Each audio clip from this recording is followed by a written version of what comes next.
사역 강박증에 걸린 한국인 선교사, 함께 고민하고 기도하길 원하시는 분은 영상을 끝까지 시청하신 후에 토론 주제를 가지고 댓글로 의견을 달아주시면 감사하겠습니다. 현직 선교사가 전하는 선교 한국 시리즈를 시작합니다. 궁극적으로 미션 특파원의 사명인 뉴 시즌에 맞는 선교 전략을 나누기 위함인데요. 그 첫 번째로 사역 강박증에 걸린 한국인 선교사에 대해 나눕니다.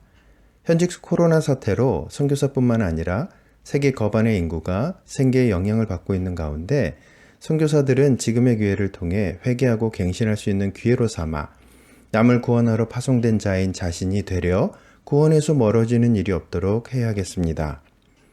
제가 중국의 교회 어느 목사님과 첫 만남을 가질 때 들었던 첫 마디는 한국 교회는 갱신되어야 합니다 였습니다. 또 어느 중국인 목사는 한국인 선교사들이 중국에서 복음을 전해준 것은 매우 고마운 일입니다만 이라고 말했었는데, 이 말은 고마움을 표현함과 동시에 한국인 선교사들을 비판하는 숨은 뜻이 있습니다. 전도에는 도움이 되었지만 양육과 교제는 중국의 교회를 힘들게 만들었다는 뜻입니다. 이런 비판이 있게 되는 근본 원인 중에는 사역의 열매를 빠른 기간 안에 보여야 한다는 사역 강박증이 있습니다. 한국인 선교사들이 이것을 이겨내는 일이란 참새가 방앗간을 그냥 지나칠 수 없는 정도입니다. 선교사들이 사역의 열매를 빠른 시간 안에 보일 수 있는 방법은 한국 교회의 재정 지원을 기대하는 현지 교회 사역자를 만나는 일입니다. 한국 교회에서의 재정 지원 여부가 현지 사역자와 협력 가능성을 높여줍니다. 서로 간의 연합이 주는 유익 때문에 단번에 협력 사역이 이루어집니다. 당연히 한국교회 사역 보고할 때 풍성한 사역 내용으로 채울 수가 있겠죠. 한국교회는 과정을 알고자 하는 시간도 관심도 없고 오로지 결과만 듣기를 원하고 결과가 좋으면 지원 또한 풍성해집니다.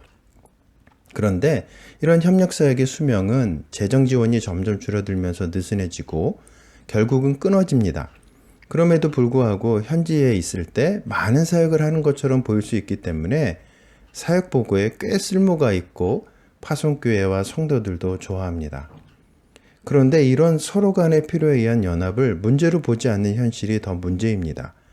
그래서 현지에 있는 한국인 선교사들에게서 이런 사역 형태가 많은 편입니다. 더군다나 현지 사역자는 이것을 또 이용할 줄 압니다. 그래서 여러 선교사들과 연결하고 있고, 그러다 보니 선교사들의 사역 보고에는 중첩된 열매가 한국의 각기 다른 교회로 보고되는 것입니다. 정직한 선교사는 이런 현지 사역자를 멀리합니다. 이런 연합에는 문제가 분명히 있기 때문이죠. 선교사가 하는 사역은 영적인 일입니다. 하나님과의 언약적인 관계가 밑바탕에 흐르고 있다면 사역자 간의 관계 또한 언약적인 관계이어야 합니다. 일반 회사나 일반인들이 서로 간의 유익이 있어 협력하는 상식적인 관계로 영적인 사역을 해나갈 수 없습니다. 더군다나 돈의 흐름으로 연합된 관계는 돈의 흐름이 멈추면 끊어지기 마련입니다. 그리스도 안에서 영적인 교제를 충분한 시간을 두고 가지면서 영적인 연합이 먼저 이루어져야 합니다. 그러한 가운데 재원과 인력들이 주님의 인도하심 가운데 흘러가야 하지요. 그런데 그리스도 안에서 영적인 교제를 충분히 나누는 시간을 가지지 못한다는 것이 문제입니다. 선교사가 사역 강박증에 걸려 있으면 하루 교제한 것도 굉장히 오랫동안 교제한 것처럼 느껴집니다. 이 사역 강박증은 또 다른 문제를 일으킵니다. 사역의 열매에 대한 정직하지 않은 사역 보고가 있게 되죠. 자신이 한 일이 아닌데 한 일처럼 꾸밀 수 있습니다. 실제 현지에 있는 선교사들의 사역의 열매는 대동소이합니다.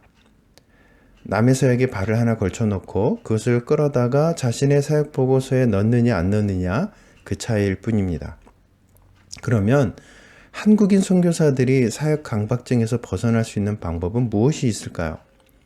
실제로 선교사들은 한국교회와 선교단체에서 사역 중독증에 걸린 상태로, 그리고 이미 형성된 왜곡된 심리 상태로 선교지로 떠나고 있습니다.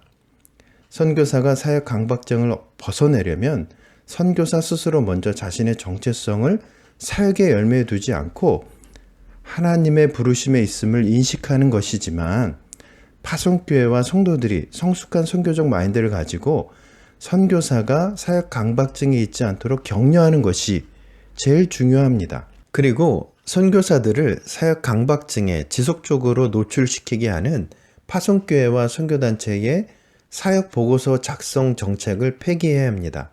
대신에 매년 자신의 부르심과 삶, 사역과 가정을 돌아볼 수 있는 자가진단 양식을 작성하게 하고 매년 한 번씩 작성된 것을 가지고 멘토링을 통해 스스로 리뉴얼하도록 격려하면 선교사들은 성령님의 인도하심 가운데 성령의 열매를 맺어 나갈 것입니다.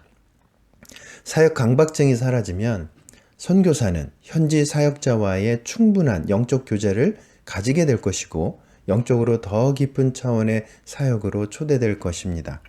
그런데 한국인 선교사들이 가진 사역 강박증 때문에 전도 이외에 혹은 전도 이후에 양육과정과 현지 사역자와의 동역에서 많은 문제를 드러내면서 모래 위에 쌓은 성처럼 조그마한 진동에도 무너지게 되는 구조를 갖게 됩니다. 스스로 사역 강박증을 발견하는 일이란 쉬운 일이 아닙니다. 다윗의 고백처럼 정직한 영을 새롭게 해달라는 간절한 기도가 절실히 필요합니다. 모든 무거운 짐을 주님께 맡기시는 현직 선교사 그리고 예비 선교사가 되시기를 기도합니다. 오늘의 토론 주제는 선교사들이 사역 강박증에서 벗어날 수 있는 창조적인 방법은 무엇이 있을까요? 입니다. 댓글로 구독자님의 의견을 나눠주세요. 감사합니다.